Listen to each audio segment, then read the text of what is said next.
Hello everybody, welcome back. I am here to read Holes, and oh my gosh, I left you on a cliffhanger yesterday if you were reading chapters 31 and 32.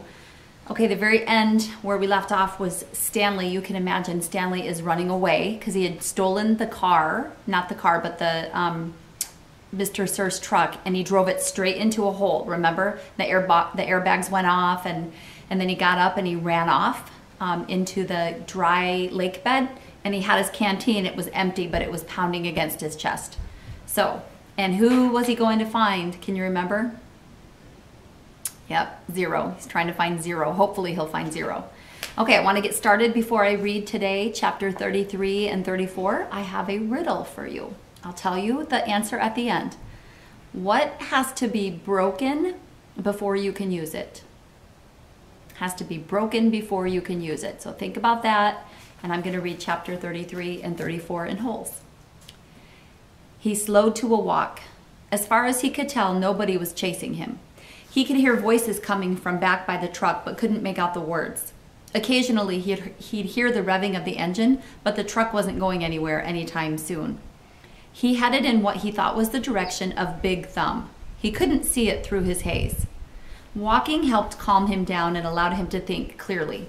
He doubted he could make it to Big Thumb, and with no water in his canteen, he didn't want to risk his life on the hope that he'd find refuge there. He'd have to return to camp. He knew that. But he was in no hurry. It would be better to return later after everyone had a chance to calm down, and as long as he'd come this far, he might as well look for Zero. He decided he would walk as long as he could until he was too weak to go any further. Then he'd turn around and go back. He smiled as he realized that wouldn't quite work. He would only go halfway as far as he thought he could go, so that he'd still have the strength to return. Then he'd have to make a deal with the warden, tell her where he found Kate Barlow's lipstick tube, and beg for mercy. He was surprised by how far out the holes extended. He couldn't even see the camp compound anymore, but he still kept passing holes. Just when he thought he'd passed the last hole, he'd come across another cluster of them, a little farther away. Back at the compound, they had dug in a systematic order, row upon row, allowing space for the water truck. But out here, there was no system. It was as if every once in a while, in a fit of frustration, the warden would just pick a spot at random and say, "What the heck? Dig here." It was like trying to guess the winning numbers in a lottery. Stanley found himself looking down into each hole he passed. He didn't admit to himself what he was looking for. After more than an hour had gone by, he thought he had surely seen the last hole, but then off to the left he saw another cluster of them. He didn't actually see the holes, he saw the mounds of dirt surrounding them. He stepped over the mounds and looked into the first hole. His heart stopped. Down at the bottom was a family of yellow spotted lizards. Their large red eyes looked up at him. He leapt back over the mound and ran.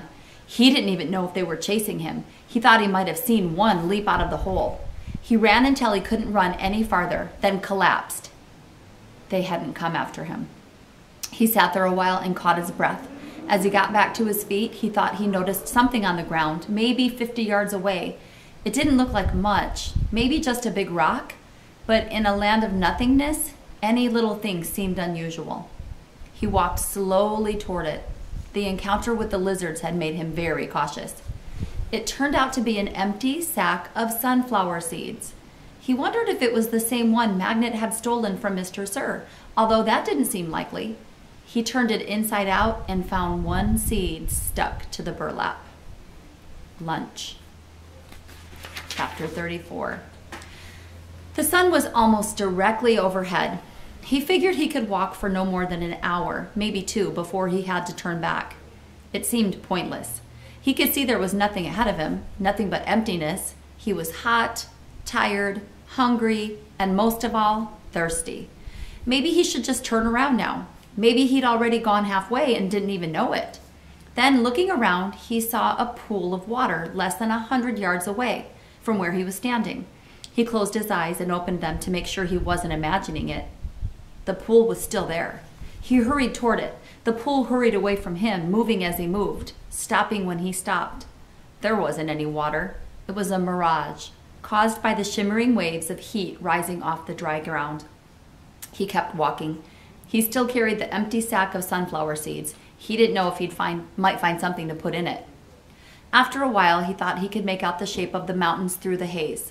At first, he wasn't sure if there was another kind of mirage, but the farther he walked, the clearer they came into view.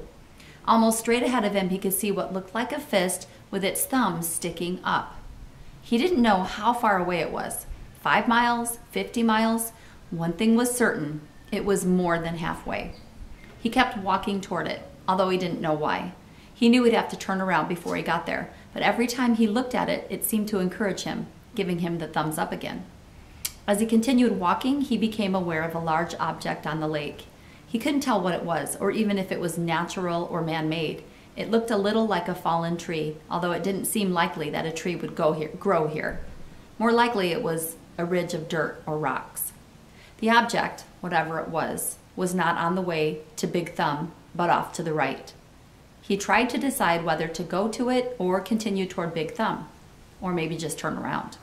There was no point in heading toward Big Thumb, he decided. He would never make it. For all he knew, it was like chasing the moon. But he could make it to the mysterious object. He changed directions. He doubted it was anything.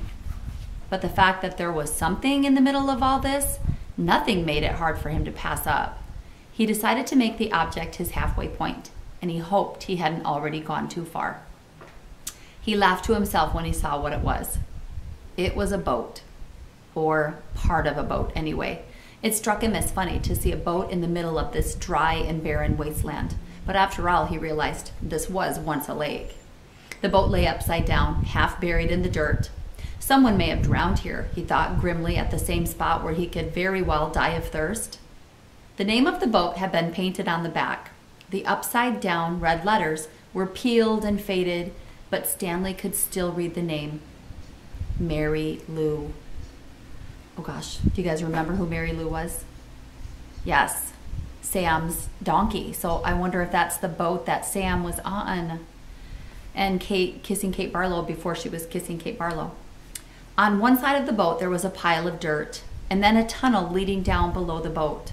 The tunnel looked big enough for a good-sized animal to crawl through it. He heard a noise. Something stirred under the boat. It was coming out. "Hey!" Stanley shouted, hoping to scare it back inside. His mouth was very dry, and it was hard to shout very loudly. "Hey!" the thing answered weakly.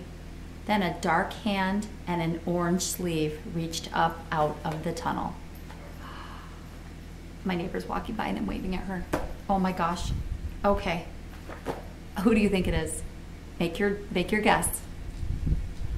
I mean, I think it has to be 0, right? Oh my goodness. Okay, guys, so you have to turn in tomorrow for chapter 35 to find out. I hope you're liking it so far.